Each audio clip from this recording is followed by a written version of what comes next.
L'histoire commence avec Sawatari, un garçon aux cheveux roux, qui nous raconte qu'il a récemment emménagé dans un nouvel appartement. Sa voisine, une femme blonde prénommée Akiya, vient également d'emménager dans l'immeuble où habite le jeune Sawatari. Il en dit un peu plus sur elle. Il mentionne qu'elle a l'air très triste et semble être plus âgée que lui. Les voisins disent que c'est une femme divorcée. Parfois, il l'entend pleurer dans son appartement car les murs sont très fins. Malgré ce que disent les autres, Sawatari ne croit pas qu'elle soit une mauvaise personne. Il n'est pas influencé par leurs opinions, d'autant que lorsqu'il a laissé tomber son portefeuille, elle le lui a gentiment rendu. Un soir, alors qu'il rentrait chez lui après avoir fait des heures supplémentaires, il rencontre Akiya, mais elle est avec un homme visiblement ivre. L'homme la harcèle, insistant pour qu'il prenne un verre parce qu'elle est trop jolie. Akiya, visiblement affligée et incapable de dire quoi que ce soit, reste silencieuse, les larmes jaillissant d'impuissance. Rapidement, le garçon, avec son sac à dos, frappe l'homme ivre. Souriant nerveusement, il dit « Les ivrognes sont comme les mauvais esprits, il faut s'en occuper ». Il demande alors à Akiya si elle va bien. Elle le remercie et il répond que ce n'est pas un problème. Après tout, c'est à cela que servent les voisins. Cependant, avec une expression sombre et vaincue, Akiya dit à Sawatari qu'elle ne pouvait même pas se défendre contre un ivrogne. Elle dit qu'elle est adulte, mais elle se sent comme un échec. Elle s'enfuit ensuite en s'excusant d'être une nuisance. Le garçon est inquiet et confus. Plus tard, nous voyons Akiya, épuisée après avoir couru, réfléchir que Sawatari est une personne très gentille. Quelques jours plus tard, Akiya étend son linge. Elle remarque Sawatari depuis son balcon et décide de s'approcher de lui. Elle le salue et le remercie pour son aide l'autre soir. Elle demande si aujourd'hui est son jour de congé puisqu'il travaille habituellement. Sawatari explique qu'il a été suspendu de son travail parce que l'homme ivre était quelqu'un d'important dans l'entreprise. Akiya, désormais très inquiet, lui propose de lui verser le salaire qu'il a perdu ce mois-là. Sawatari lui dit de ne pas s'inquiéter pour ça. Elle s'excuse profondément, se sentant responsable de sa suspension. Il la rassure que ce n'est pas de sa faute, car il a fait le choix d'intervenir. Akiya demande alors si elle peut faire quelque chose pour le rembourser. Avec une expression enjouée, Sawatari dit que sa grand-mère lui a envoyé beaucoup de légumes, mais qu'il n'est pas doué en cuisine. Il lui demande si elle peut l'aider à préparer quelques repas. Dans la scène suivante, on voit Akiya cuisiner. Sawatari lui dit que la nourriture a l'air délicieuse. Akiya répond que personne n'a jamais complimenté sa cuisine auparavant. Très heureuse, Akiya affiche un grand sourire lorsque le garçon lui dit que sa cuisine est fabuleuse. Il poursuit en disant qu'il adorerait qu'elle cuisine tous les jours. Akiya, souriante, accepte qu'elle le fasse. Plus tard dans la nuit, allongée sur son lit, elle réfléchit aux compliments du garçon, ressentant une chaleur qu'elle n'avait pas ressentie depuis longtemps. Le lendemain, après avoir terminé son travail au supermarché, sa profonde dépression revient et le sentiment accablant d'inutilité réapparaît. Lorsqu'elle rentre à la maison, elle pleure en silence. Elle se souvient que ses pleurs constants avaient poussé son mari à s'éloigner, ce qui avait conduit à leur divorce. Cette pensée la rend encore plus déprimée, car elle craint que le garçon ne dise les mêmes choses blessantes que son mari avait dites autrefois. Akiya s'avoue qu'elle a peur de revoir le garçon, mais elle avait promis de le faire. Elle rassemble son courage et sonne à sa porte. Lorsqu'il répond, elle lui dit timidement qu'elle est arrivée, même si elle s'excuse d'être dérangée. Plusieurs jours passent et on voit Akiya marcher sous la pluie. Elle remarque que son parapluie est cassé, cadeau de mariage de sa mère. Après avoir acheté quelques articles dans un magasin, elle sort et trouve son parapluie volé. Elle repère le voleur mais a trop peur pour l'affronter, ressentant un manque de courage à ce moment-là. Tranquillement, elle souhaite que le garçon soit avec elle. Soudain, le garçon apparaît à ses côtés et la salue. Surpris, elle rougit et crie son nom. Sentant ce qui s'est passé, le garçon devine que son parapluie a été volé et lui tend le sien. Plus tard, les deux rentrent ensemble à la maison, partageant le parapluie du garçon. Il lui demande si elle reviendra chez lui aujourd'hui, ce qui implique qu'il a besoin d'elle pour quelque chose. La scène passe brièvement au voleur. Il est sous la pluie et le parapluie volé se brise en deux, le laissant tremper. On voit alors le garçon et Akiya faire du shopping ensemble. Le garçon lui dit qu'ils doivent d'abord lui acheter un nouveau parapluie. Pendant qu'ils marchent, Akiya se dit tranquillement que cela ressemble plus à un rendez-vous. Elle choisit un parapluie bleu clair et tandis qu'ils continuent leurs achats, le garçon parcourt quelques robes et vêtements. Il lui demande si elle aimerait s'acheter quelque chose pour elle-même, ce qu'elle accepte avec hésitation. Il suggère une tenue qui, selon lui irait à merveille. En rougissant, Akiya choisit une robe. Plus tard, quand elle l'essaye, le garçon la complimente en lui disant qu'elle est très jolie. Pour la première fois depuis longtemps, Akiya se sent belle et en confiance. Même si elle ne porte généralement pas de jupe, elle décide d'acheter la tenue. Quelques jours plus tard, nous la voyons au travail, finissant tout juste son quart de travail, l'air plus à l'aise dans sa peau. Malheureusement, Akiya a dû faire des heures supplémentaires aujourd'hui, ce qui signifiait qu'elle ne pouvait pas se rendre chez le garçon. Mais alors qu'elle réfléchissait à cela, le garçon apparaît inopinément au supermarché. Akiya pousse un petit cri d'excitation. Comme d'habitude, le garçon l'attend jusqu'à la fin de son service pour qu'ils puissent rentrer ensemble à pied. Il mentionne qu'il ne savait pas qu'elle travaillait dans un supermarché. Surpris, Akiya pensait qu'elle ne le verrait pas aujourd'hui. Plus tard, le garçon explique qu'il est allé au supermarché acheter des ramen car elle ne pouvait pas cuisiner dans son appartement ce soir. Akiya propose de lui préparer quelque chose pour le dîner s'il le souhaite, puisqu'elle n'a pas encore mangé non plus. Le garçon, en souriant, lui dit qu'il lui a aussi acheté du thé. Il s'excuse alors de toujours compter sur elle. Mais Akiya le rassure rapidement en lui disant qu'elle aime quand il dépend d'elle. Elle rougit immédiatement après, gênée par son aveu. Une fois arrivée au bâtiment, Akiya change de vêtements avant de se diriger vers l'appartement du garçon pour préparer le dîner. Elle se dit qu'il peut sembler risqué d'aller chez un homme la nuit, mais elle est convaincue que rien d'inapproprié ne se produira. Après tout, elle ne passe pas la nuit avec lui. Les heures passent et après avoir fini leur repas, Akiya commence à avoir sommeil à force de trop manger. Le garçon le remarque mais n'a pas le cœur ni le courage de la réveiller. Au lieu de cela, il la couvre doucement d'une couverture et lui donne un oreiller. Il pense qu'Akiya parle rarement de son passé. Même si elle s'est mariée il n'y a pas si longtemps. Malgré son passé mystérieux, il la trouve belle, gentille et excellente cuisinière. Le garçon s'endort par terre. Le lendemain matin, Akiya se réveille et se rend compte qu'elle a passé la nuit dans son appartement. Embarrassée, elle rougit en se levant et cherche le garçon. Lorsqu'elle le retrouve, elle remarque qu'il lui avait donné sa couverture et son lit pendant qu'il dormait par terre. Touchée par sa gentillesse, elle l'observe un instant. Soudain, le garçon se réveille, la surprenant. Akiya propose de lui préparer le petit déjeuner et ils se lèvent tous les deux. En préparant le repas, elle se rend compte qu'il manque de légumes. Le garçon lui rappelle que s'il ne les utilise pas rapidement, ils pourriront. Maintenant que les légumes sont presque épuisés, Akiya commence à craindre que le garçon n'ait plus besoin d'elle. À ce moment-là, un téléphone vibre. Le garçon cherche son téléphone, mais Akiya le trouve en premier. Avant de le lui tendre, elle jette un coup d'œil à l'écran et voit le nom Anna, l'appeler. La jalousie l'envahit. Le garçon précise rapidement qu'Anna est sa sœur. Soulagée, Akiya se calme et revient à son état habituel.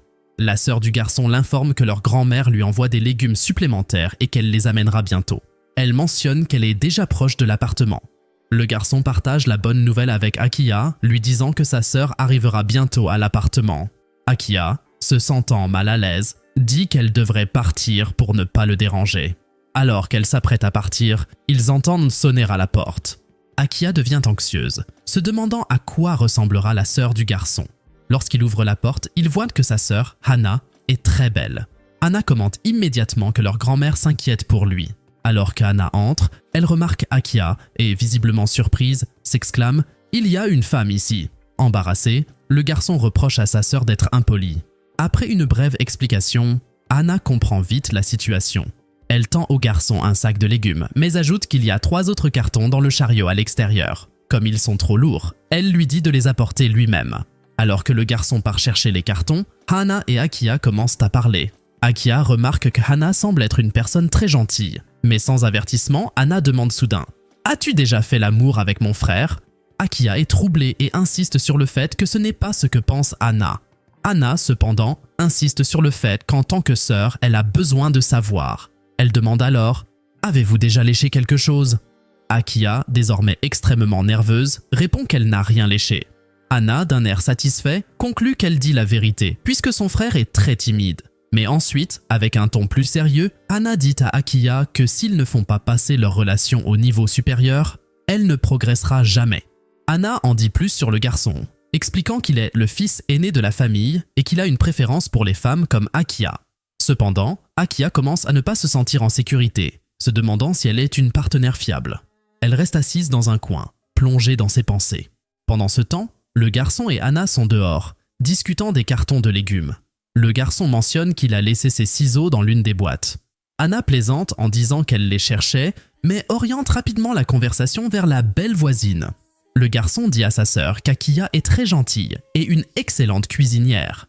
ajoutant avec un sourire qu'elle se sent comme la sœur aînée qu'il n'a jamais eue. Anna interprète cela comme le garçon ayant des sentiments amoureux pour Akiya. Elle envoie rapidement un message à Akiya disant « Tu vas très bien ». Mais Akiya, perplexe, ne comprend pas très bien le sens du message. Se sentant coupable, Akiya pense que c'est de sa faute si le garçon a été suspendu de son travail. Elle pense qu'elle devrait se rattraper d'une manière ou d'une autre. Le garçon, remarquant son humeur, la taquine gentiment, lui disant qu'elle a parfois un côté espiègle. Il ajoute avec un sourire « Qu'est-ce qui pourrait bien se passer ?» Akiya est d'accord avec le garçon, rassurée. Lorsqu'elle retourne à son appartement, elle recommence à se sentir elle-même et réfléchit à la décision audacieuse qu'elle a prise d'inviter le garçon à un voyage. C'est un endroit si loin que si son travail était découvert, il pourrait être viré. Elle se rend compte qu'ils n'ont même pas encore choisi d'hôtel ou d'hébergement, car ce ne sera pas un voyage d'une journée. Malgré ses inquiétudes, Akiya se sent excitée et décide d'aller faire du shopping pour le voyage. Au magasin, après avoir acheté quelques affaires, la caissière lui remet des billets pour participer à une tombola.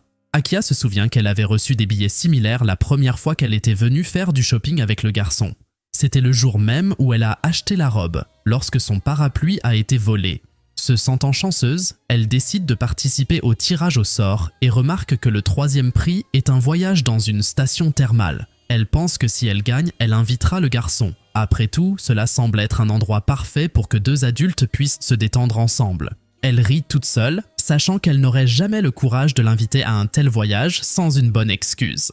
Cependant, la chance n'a jamais été du côté d'Akiya et elle ne s'attend pas à gagner.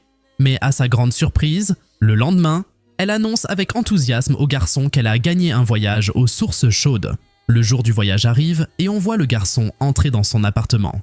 Akiya, pleine d'excitation, lui dit qu'elle n'arrivait pas à dormir du tout et c'est pourquoi elle a des cernes sous les yeux, s'excusant de son apparence. Pendant qu'ils voyagent, le capitaine du train annonce leur arrivée à l'arrêt de Kawamura et Akiya crie joyeusement « Nous sommes arrivés ». Lorsqu'ils arrivent au lodge, ils vérifient leur chambre. Akiya remarque que la pièce a un effet apaisant et relaxant, même si ses pensées sont ailleurs. En y repensant, son esprit se souvient du moment où elle s'est endormie la dernière fois et de la sensation réconfortante des bras grands, forts et chauds du garçon autour d'elle. Le garçon suggère d'explorer la région et Akiya accepte. Cependant, lorsqu'il tente de visiter un magasin, il le trouve fermé et décide donc de se promener dans la paisible ville. Pendant qu'ils marchent, ils commentent à quel point la route est sereine et finissent par arriver à un point de vue avec des escaliers qui montent. Le garçon suggère qu'il grimpe pour vérifier. Cependant, Akiya a du mal à monter les escaliers. Sa méconnaissance du port de jupe et sa silhouette bien dotée font qu'il lui est difficile de voir où elle marche. Le garçon remarque sa difficulté et lui tend la main, lui demandant si elle aimerait la tenir. Excitée et troublée, Akiya accepte volontiers. Son cœur s'emballe alors qu'il marche main dans la main et elle sent une profonde chaleur se répandre en elle à ce geste simple mais significatif. Elle est clairement très amoureuse et la sensation de lui tenir la main la rend extatique. Lorsqu'ils atteignent enfin le sommet, ils découvrent une vue imprenable sur les montagnes. Cependant, le garçon commence à frissonner de froid à cause de l'altitude. Akiya, encore réchauffée par l'excitation précédente, ne le ressent pas autant. Le garçon suggère qu'ils redescendent alors que des nuages gris commencent à arriver. Akiya est d'accord et ils commencent leur descente. Mais alors qu'ils descendent, soudain, oups, il y a une pierre sur le chemin. Alors que la scène change, nous voyons Anna, la sœur du garçon, assise dans sa classe, perdue dans ses pensées. Elle est curieuse de savoir comment se déroule le voyage entre son frère et la femme. Elle espère secrètement qu'ils tomberont amoureux pendant leur escapade. Anna est déterminée à obtenir tous les détails juteux de la femme à leur retour. Pendant ce temps, de retour avec le couple, la pluie les a rattrapés alors qu'ils descendent la montagne. Malheureusement, la cheville de la femme est blessée après avoir trébuché sur la pierre plus tôt. Le garçon remarque qu'elle boitait et estime que l'hôtel est à environ 200 mètres. La femme, essayant d'effacer la douleur, dit en plaisantant qu'elle aimerait pouvoir y courir. Avant qu'elle ne réalise ce qui se passe, le garçon la prend dans ses bras, la soulevant. Elle est surprise mais reconnaissante, même si elle ne peut s'empêcher de remarquer à quel point son étreinte est forte et chaleureuse. Alors qu'il court sous la pluie en la portant, la femme est envahie par l'odeur de sa veste qui remplit ses sens. Étourdie par cette odeur enivrante, elle dit en plaisantant qu'elle s'y noie. Lorsqu'ils atteignent enfin la porte de l'hôtel, elle est un peu hébétée. Elle promet de lui rendre sa veste après l'avoir lavée. mais le garçon l'enlève, disant que ce n'est pas nécessaire. Elle le regarde frissonner de froid et il lui dit qu'il va aux sources chaudes pour se réchauffer. Le garçon l'invite à le rejoindre, mais elle refuse timidement, disant que c'est trop embarrassant d'y aller avec autant de monde. La femme explique que la chambre dispose également d'une salle de bain privée et qu'elle préfère l'utiliser. Le garçon hoche la tête, dit au revoir et s'en va. Seule, la femme s'enfonce dans son bain privé, laissant l'eau chaude la submerger alors qu'elle réfléchit à tout ce qui s'est passé. Elle s'avoue que le voyage a été merveilleux, mais tout est basé sur un mensonge. Elle se souvient de la façon dont elle a fait semblant de gagner les billets pour les sources chaudes, juste pour passer du temps avec le garçon. La culpabilité commence à s'installer lorsqu'elle se rend compte qu'elle est plus âgée que lui et qu'elle utilise sa confiance à son avantage. Elle sait que le garçon est gentil et ne la tromperait jamais ainsi. Alors qu'elle se débat avec ses pensées, un débat interne commence. Son côté ange la rassure sur le fait que le garçon ne le prendra pas trop mal, lui rappelant sa nature douce. Mais son côté diabolique n'est pas aussi indulgent, l'avertissant qu'il pourrait l'insulter de noms blessants, comme « sale divorcée » ou pire. La dispute s'intensifie jusqu'à ce que la version ange d'elle-même sorte soudainement un couteau de cuisine dans un moment de drame exagéré. Alors que les choses atteignent leur paroxysme dans son esprit, le garçon apparaît de manière inattendue dans la vraie vie. Choquée, la femme se met à genoux, les larmes aux yeux, et avoue tout. Elle lui raconte comment elle a menti en disant qu'elle avait gagné les billets juste pour faire ce voyage avec lui. Elle admet qu'elle a tout payé en espérant qu'il ne le remarquerait pas, et s'excuse d'avoir abusé de sa confiance. Le garçon cependant la surprend en le prenant avec calme. Il lui dit calmement qu'il est plus surpris qu'elle paie la note, mais il ne pense pas que ce soit si grave. Son air détendu et son sourire compréhensif la rassurent, et la femme, toujours gênée, lui demande s'il peut lui pardonner. Le garçon, souriant chaleureusement, lui dit que cela ne le dérange pas du tout. En fait, il semble heureux d'apprendre qu'elle voulait à ce point passer du temps avec lui. La femme, soulagée par la compréhension du garçon, sent un poids s'enlever de ses épaules. Tous deux décident de profiter du reste de leur voyage. Ils font du shopping ensemble, jouent à des jeux d'arcade, partagent du vin et observent les étoiles, ce qui rend chaque instant spécial. Au moment où ils s'endorment cette nuit-là, tous deux sont de bonne humeur et le lendemain, ils se réveillent remplis de joie. Pendant le voyage de retour, la femme réfléchit à la façon dont ce voyage l'a aidé à comprendre ses sentiments pour le garçon. Elle se rend compte qu'elle l'aime profondément, quelque chose qu'elle n'a pas connu depuis son ex-mari. Alors qu'ils approchent de la fin du voyage, la femme se sent reconnaissante de la présence du garçon dans sa vie.